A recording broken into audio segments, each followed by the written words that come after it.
우리 옆에 계신 분과 인사하실 때에 하나님 우리와 함께 하십니다. 이렇게 인사하실까요? 시작. 하나님 우리와 함께 하십니다. 아멘. 감사합니다. 하나님 우리와 함께 하시는 임마누엘 하나님이신 것을 우리가 함께 고백하며 예배하기를 원합니다. 오늘 누가복음 11장 37절 말씀부터 52절까지 말씀 함께 읽었는데, 해가 저물어 가고 있고 또 계속해서 누가복음 강해 설교를 하고 있습니다. 아마 다음 주부터는 예수님께서 오시는 대림절기에 맞춰서 또 기다림에 관련한 설교를 해야 되지 않을까 생각하는데요.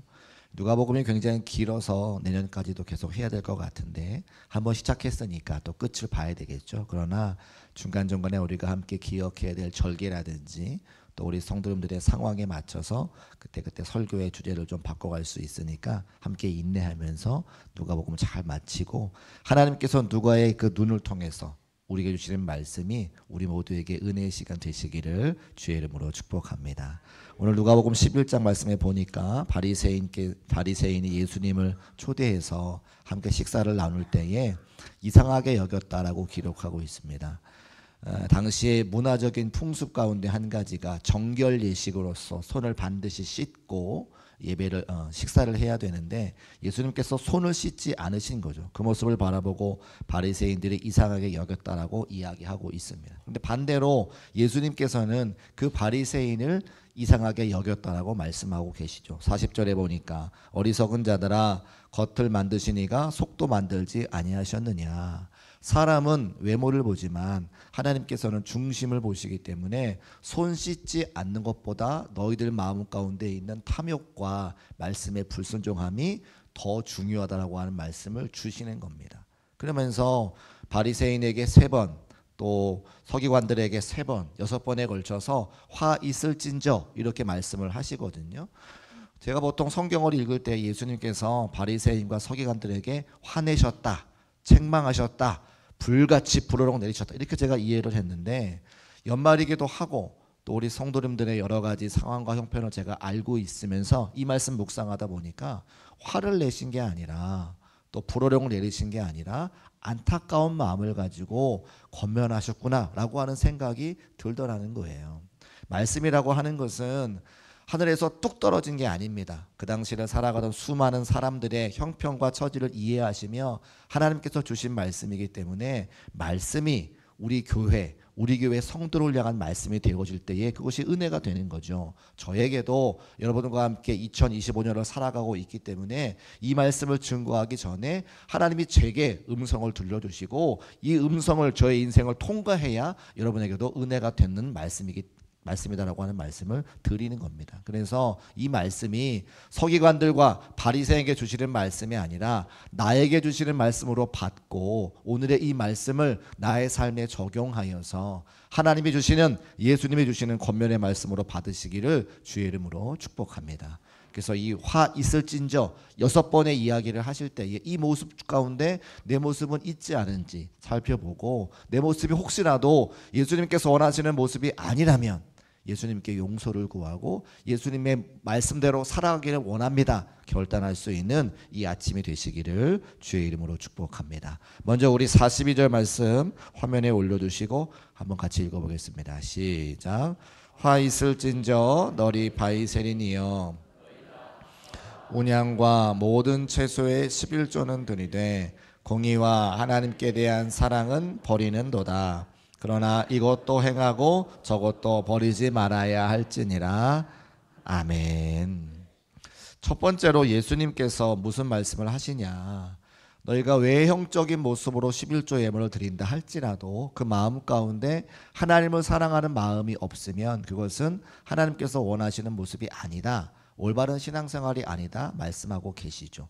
여기 나오는 박하와 운양과 모든 채소의 11조, 예를 들면 여러분이 가정에서 삼겹살 구워서 채소를 드실 때에, 상추를 먹을 때에 그 상추까지 12조를 떼서 드린다는 거예요. 11조를 잘 드리는 겁니까? 잘 드리는 겁니까? 잘 드리는 거죠. 저는 밥 먹으면서 한 번도 상추에 11조를 뗀 적은 없습니다.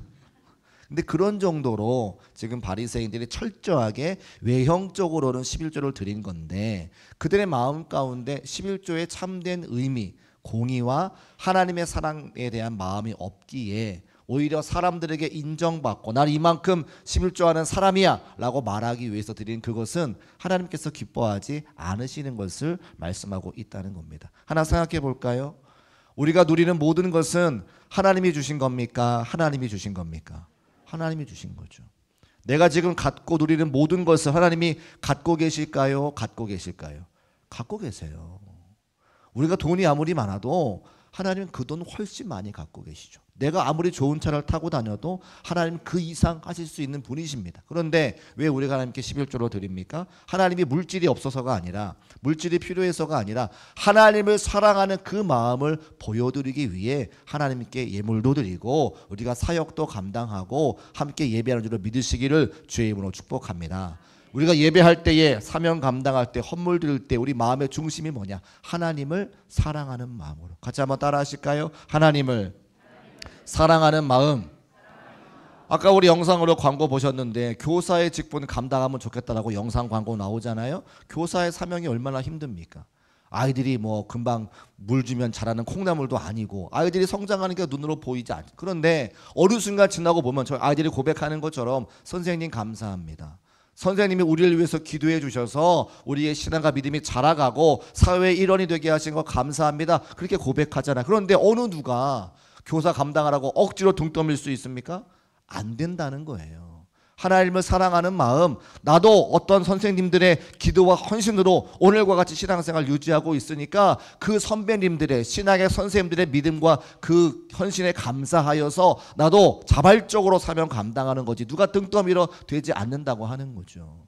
우리가 왜 예물 드립니까? 나가서 우리 생명 같은 우리 생명을 들여서 받은 그 물질에 11조를 드리는 것은 내가 하나님을 사랑하는 마음이 없이는 안 된다는 거예요.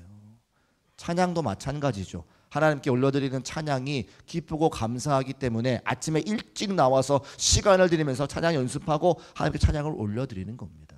주방에서 봉사하는 분은 어떠십니까? 누군가가 내가 만든 음식을 먹고 기뻐하고 즐거워하는 모습 그것을 바라보면서 내가 감사하기 때문에 가서 할 수 있는 거지 누구도 등 떠밀어는 안 된다고 하는 거죠. 예배드리는 것이나 헌신하는 것이나 사역하는 그 모든 것이나 마음 가운데 하나님을 사랑하는 마음이 없이는 안 된다고 하는 것을 우리에게 말씀하고 있습니다. 사랑하는 중국교회 성도 여러분, 예배를 들으시든지 간에 하나님께 헌신하든지 간에 헌물을 드리시든지 간에 하나님을 사랑하는 마음으로 우러나와 할 수 있는 저와 여러분 되시기를 주의 이름으로 축복합니다. 그것을 하나님께서 기뻐하신다는 거예요. 그래서 목사는 뭐 하는 사람이냐? 여러분에게 은혜를 드리는 사람이죠. 제가 여러분에게 전화 드리잖아요. 그러면 교회 안 나왔다고 전화 드리는 거 아니에요. 은혜 생활, 믿음 생활 잘 하시는지 그 전화 드리는 거고 걱정하고 염려하여 전화를 드리는 거지 여러분 교회 나오라고 제가 막 강요해 전화하지 않습니다. 목사는요 여러분을 강요하는 사람이 아니라 여러분에게 은혜가 충만하게 하는 사람이에요. 말씀을 통해 은혜가 되게 하고 기도를 통해 은혜가 되게 하고 찬송을 통해 은혜가 되게 하고 말씀을 통해 은혜가 되게 하고 기도를 통해 은혜가 되게 하고 찬송을 통해 은혜가 되게 하고 불 좀 꺼주세요. 아 더워요. 그래서 우리 교회가 은혜가 넘치면 사역하지 말라 그래도 사역해요. 헌금하지 말라 그래도 헌금하고 교회 그만 오시라 그래도 교회 오시게 돼 있어요. 그래서 억지로 신앙생활 하는 게 아니라 기쁨과 감사로 하는 거다. 주방에서 사역하실 때도 교사로 사역하실 때도 찬양대로 사역하실 때도 내 안에 나를 구원하신 그 하나님의 은혜와 사랑이 차고 넘쳐 기쁨과 감사로 사명 감당하는 우리 모두가 되시기를 주의 이름으로 축복합니다. 두 번째는 43절 말씀 같이 읽어보겠습니다. 43절 시작. 화 있을진저 너희 바리새인이여 높은 자리와 시장에서 문안받는 것을 기뻐하는도다. 아멘. 바리새인들은 사람들에게 인정받기를 원했던 것 같아요. 그래서 회당의 높은 자리와 시장에서 문안받는 것을 기뻐했다 그렇습니다. 그런데 사실은 사람들에게 인정받으면 기분이 좋아요, 좋아요? 좋아요. 저도 여러분이 나가시면서 목사님 오늘 말씀에 은혜 받았습니다 그러면 아주 좋아요. 기뻐요. 감사해요. 그런데 더 중요한 게 있다는 거죠. 사람에게 인정받는 거 좋은 일이지만, 중요한 일이지만 더 중요한 게 있다. 누구에게 인정받아라? 하나님께 인정받아라. 하나님께 인정받는 중국교회 성도가 되시기를 주의 이름으로 축복합니다. 때로 우리가 사람의 인정을 기대하다가 그 인정받지 못하면 마음에 서운함이 있어요. 그런데요, 우리는 그렇게 째째한 것으로 기대할 것이 아니라 하나님의 인정받기 위해서 힘쓰고 애쓰는 사람인 거죠. 제가 부목사 생활 2번 했는데 교회 섬길 때에 좀 억울한 면이 있었어요. 제가 이제 선교 담당 목사다 보니까 저는 늘 이제 교회 바깥에 나가 있는 거죠. 전도도 해야 되고 양육도 해야 되고 여러 가지 교회 바깥에 일을 하다 보니까 사무실에 앉아 있는 목사님들을 보면 제가 좀 화가 나더라고요. 나는 이렇게 밖에 나가서 열심히 전도하고 선교하고 막 하는데 우리 목사님들은 앉아서 막 그냥 사무실에만 있으니까 나만 힘들 일 하는 것 같아 생각을 해가지고 회의하던 날 교회 일은 내가 다 하는 것 같아요 라고 저도 모르게 말이 나왔어요. 담임 목사님이 호출하셨어요. 너 그 말 무슨 말이야? 근데 제가 그 말씀에 그 질문을 제가 딱 알았어요. 실수했구나, 잘못했구나. 왜냐하면 제가 보이지 않는 많은 곳에서 다른 목사님들은 헌신하십니다. 제가 보지 못할 뿐이지 하나님께서 그 목사님들을 통해서 여러 많은 일들을 이루어 가시는데 내가 내 생각만 하고 잘못 얘기했던 거죠. 사람의 인정만 구하다면 그런 실수를 범할 수 있다는 말씀을 드리는 거예요. 제가 사람에게 연연하지 않고 하나님의 나를 세워주셨으니 하나님 나를 이 교회를 보내주셨으니 내게 맡겨진 일을 최선 다해서 하나님의 인정을 받는 것이 중요하지 다른 사람과 나를 비교할 이유가 하나도 없다. 여러분 어디에서 어떤 모습으로 헌신하시는 간에 사람의 인정과 칭찬을 받으려고 하기보다는 하나님의 인정 받으시기를, 하나님의 칭찬 받으시기를 주의 이름으로 축복합니다. 그러면 어떻게 하나님의 인정받을 수 있습니까? 하나님은 우리의 외모가 아니라 뭘 아세요? 중심을 아세요. 지금 나의 헌신과 지금 나의 수고를 누가 아신다? 하나님이 아신다.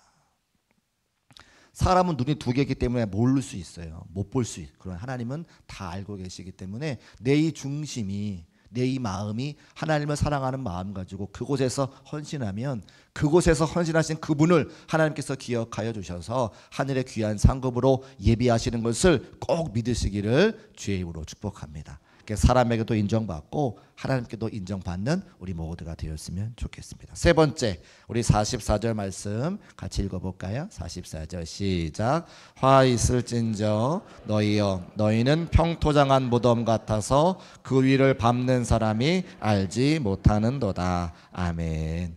평토장한 무덤이 뭐냐면 우리가 산소에 가면 이렇게 둥그스름하게 돼 있으니까 저게 산소인지를 금방 알아보는데 평토장한 무덤은 뭐냐면 평평하게 돼 있어가지고 무덤인지 모른다는 거예요. 근데 그 당시 사람들은 거룩하고 정결해야 되기 때문에 무덤을 밟으면 거룩하지 않다라고 하는 걸 알아서 무덤을 밟으면 안 됩니다. 근데 동그랗게 봉분이 안 돼 있으니까 무덤인지 아닌지 몰라가지고 나도 모르게 죄를 짓게 만든다 그 뜻이거든요. 자, 이것이 무슨 이야기를 하냐면 우리가 보여지는 것은 알 수 있는데 보이지 않는 건 알 수가 없으니까 예를 들어 성경에 창기와 또 세리 같은 사람들과 교제하지 않죠. 왜냐하면 그분들은 거룩하지 않은 사람들이기 때문에 이미 보이는 분들이기 때문에 그들과 교제하지 않는다는 거. 그런데 바리새인은 의롭다고 해서 교제를 하지만 평토장한 무덤 같아서 바리새인의 그 속에 있는 죄악들이 많은데 그 바리새인들과 교제하여 거룩해지지 않는 것을 깨닫지 못한다. 그 얘기를 하시는 거죠. 무슨 이야기냐? 우리는 사람의 눈은 속일 수 있어요. 거룩하게 가운 입고 있으니까 거룩하게 보이죠. 찬양대도 가운 입고 있으니까 거룩하게 보입니다. 오늘 장로님도 성찬하시기 때문에 흰 옷 입고 계시니까 거룩하게 보이죠. 근데 우리 마음은 그렇지 않다는 거예요. 목사인 저도, 교회의 사명 감당하는 그 누구도, 하나님 말씀 앞에 어떤 사람도 거룩하고 정결한 사람은 없습니다. 그럼 어떻게 해야 됩니까? 하나님의 은혜가 우리에게 임하여서 예수 그리스도의 보혈의 은혜가 우리에게 날마다 임하여서 이 거룩하지 않은 것들이 정결하게 해야 되는데 내가 지금 직분을 맡아 있기 때문에 내가 지금 목사라고 하는 것 때문에 내가 거룩하다라고 착각하는 사람들이 너무나 많다는 거예요. 사랑하는 여러분, 정확하게 잘 들으셔야 됩니다. 하나님 앞에 의인은 하나도 없고요. 오직 예수 그리스도의 보혈이 우리를 의롭게 하는 것이지 내 있는 속 마음으로 구원받을 사람 하나도 없습니다. 제가 예수 그리스도를 믿고 하늘산 기도원에서 기도하다가 성령 충만하여서 집에 내려왔는데 3일도 그 은혜가 가지 못하는 걸 제가 경험하잖아요. 근데 분명히 성령 충만 받아서 하나님의 은혜를 깨닫고 방언도 하고 하나님의 말씀으로 살아보겠다고 결심하고 내려왔는데 집에 와보니까 3일도 그 은혜가 이루어지지 않는 거예요. 왜 그럴까? 왜 그럴까? 제가 의인으로 변화된 것이 아니라 의인이 아니지만 하나님의 보혈의 은혜로 의인으로 여겨주시는 하나님의 은혜가 있었던 거지, 그 여기시는 은혜가 사라지면 여전히 저는 죄악된 모습으로 살아갈 수밖에 없는 것이 인간의 실존인 것을 제가 알게 되었다는 거죠. 마찬가지입니다. 우리는 날마다 우리에게 공급해 주시고 부어주시는 예수 그리스도의 보혈의 은혜가 아니고서는 거룩한 삶, 정결한 삶을 살 수 없는 존재라고 하는 거예요. 우리 마음 가운데 다 그런 죄악 공장이 있는 것을 기억하고 오늘도 하나님의 말씀으로 거룩해지고 하나님의 성령의 은혜로 회복되어져서 정결한 삶을 살아가는 우리 모두가 되시기를 주님의 이름으로 축복합니다. 네 번째 46절 말씀 읽어주시고 우리 안내위원 바깥에 뒤에 문 좀 열어주세요. 찬 공기가 좀 들어와야 될 것 같아요. 굉장히 덥거든요. 네. 우리 46절 말씀 함께 읽어보겠습니다. 시작. 이르시되 율법교사여 지기 어려운 짐을 사람에게 지우고 너희는 한 손가락도 이 짐에 대지 않는도다. 아멘. 네 번째는 무슨 이야기냐면 이제 사람들이 다른 사람은 시키고 자기는 이제 하지 않는다는 거죠. 다른 사람은 시키고 하지 않는다. 예를 들어 보면 제가 새벽 기도합시다 라고 말씀드리고 제가 새벽에 안 나오면 누가 하나님 말씀에 순종할 수 있겠습니까? 그러니까 세워진 리더십들은, 교회의 중역들은 내가 먼저 본이 되는 신앙생활을 해야 되는데 다른 사람에게는 짐을 지우고 자기는 하지 않는 모습을 보이고 있다는 거예요. 우리 중에 그런 사람들 많죠. 우리 속담 중에 그런 속담인지 모르겠습니다만 옆으로 걸어가는 바다에 사는 개 아시잖아요. 옆으로 걸어가는 개가 자기 아들 딸 개에게는 뭐라 그래? 너는 똑바로 걸어라 라고 이야기하면서 자신은 여전히 옆으로 걸어가고 있죠. 그게 되는 일입니까? 안 되는 일이죠. 누군가에게 바른 신앙생활을 하기를 권면한다면 나도 바른 신앙생활을 해야 되는 거죠. 특별히 사랑하는 자녀들에게 우리의 믿음과 신앙을 잘 물려주기를 원하는데 자녀들이 신앙생활 잘 하려면 누가 잘해야 됩니까? 내가 잘해야 되는 거예요. 내가. 참 놀라운 것이요. 이제 세대를 지나가면서 뭐 우리 권사님, 할머니, 할아버지 권사님, 아버지, 어머니 권사님, 또 자녀들 제가 보잖아요. 아버지 어머니가 신앙생활했던 모습 그대로 신앙생활하는 걸 제가 발견하게 돼요. 부모님의 신앙생활 모습 그대로 하더라는 겁니다. 그러니까 자녀들의 신앙생활은 다 내 책임인 거예요, 사실은.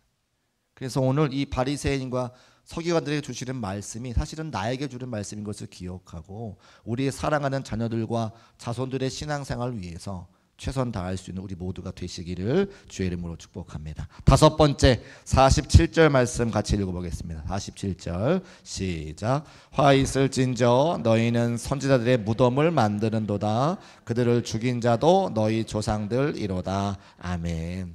과거에 주의 말씀을 증거하는 선지자를 존경해서 무덤을 만들었지만 지금 살아있는 선지자들의 말씀을 아무리 선포해도 듣지 않는 교만한 서기관들의 모습을 보여주고 계시죠.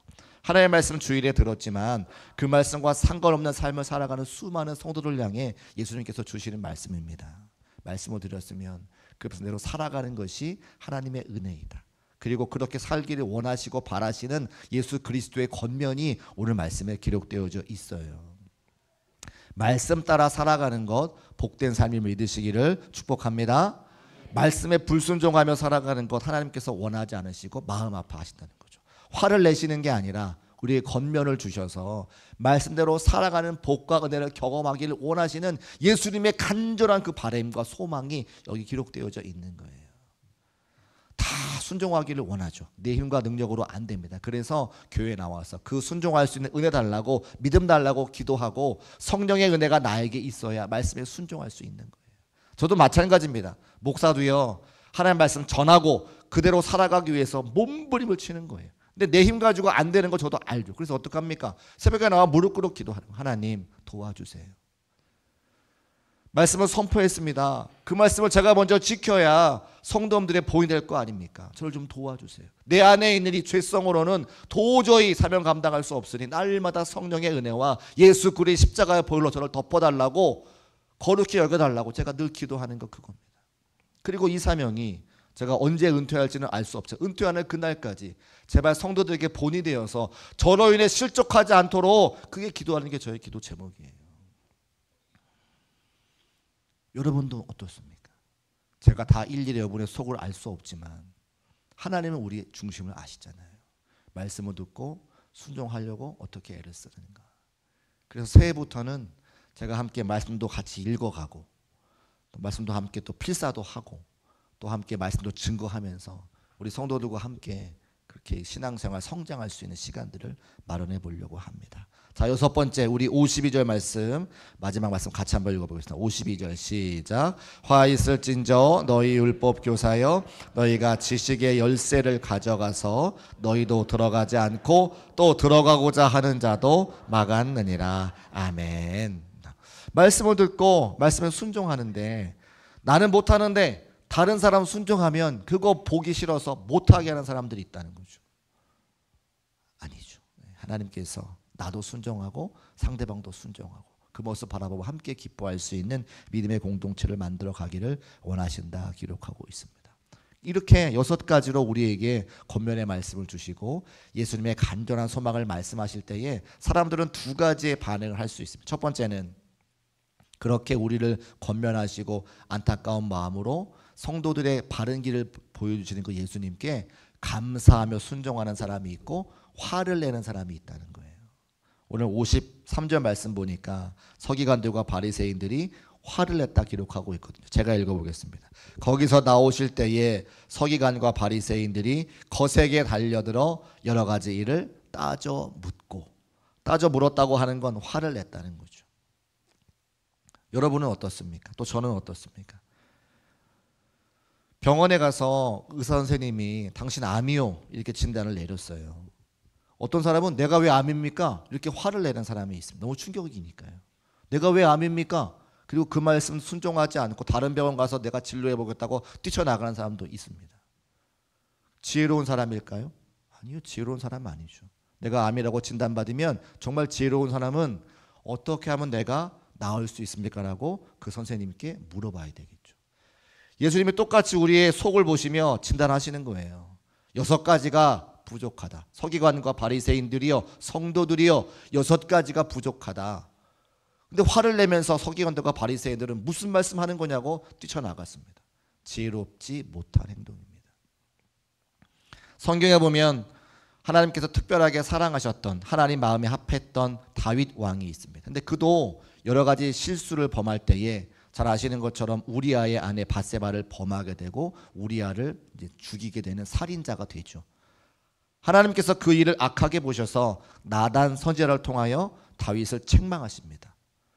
너 암이야 라고 말씀하신 거 똑같은 거죠. 그럴 때 다윗은 하나님께 원망하거나 나 그런 일 없다고 변명하는 것이 아니라 무릎으로 눈물로 기도했던 모습을 보게 되어져요. 내가 인정하고 이 죄악의 문제를 어떻게 해결할까 하나님께 자복하고 회개하고 눈물로 침상을 적시는 것을 우리가 알고 있다는 것. 그게 바로 지혜로운 성도의 모습이라고 하는 겁니다.